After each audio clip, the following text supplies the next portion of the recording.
दोस्तों, आज की कहानी उस विजेता की है जिन्होंने अरब आक्रांताओं को भारत से पीछे ढकेला था। वो भी उस समय जब अरब आक्रांता वेस्टर्न वर्ल्ड को जीतने के बाद भारत के ऊपर आके गड़ाए बैठे थे। उनका नाम था नागभट्ट प्रथम। साल था 730 जब अरबी खलीफा की सेनाएं सिंध पर कब्जा कर चुकी थी। उनका अगला निशाना कच्छ, राजपूताना और मालवा था, लेकिन उनके सामने दो राजा खड़े थे।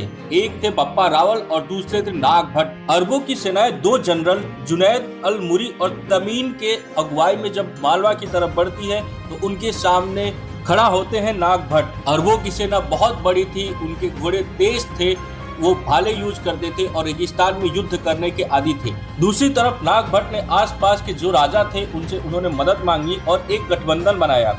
और जो राजपूत सेना थी उनके घुड़सवार सेना तेज चप्पल वॉरियर थे और जंगल और रेगिस्तान में लड़ने के बहुत माहिर थे। नागभट्ट ने मेन युद्ध शुरू होने से पहले अरबों के ऊपर छोटे छोटे हमले शुरू कर दिए। रेगिस्तान में पानी के स्रोत को छिपा देते थे, रात में उनके ऊपर हमला करके गायब हो जाते थे और दिन के धूल और तूफान के बीच वापस आते थे और उनके ऊपर हमला करके गायब हो जाते थे, जिससे अरब सेना जो थी वो काफी हतोत्साहित हो गई। समय था 738 ईस्वी का। 3 दिन का विनाशकारी युद्ध शुरू हुआ। अरबों ने पहली बार ऐसी मार देखी। हर दिशा से प्रतिहारों का तीर बरस रहा था।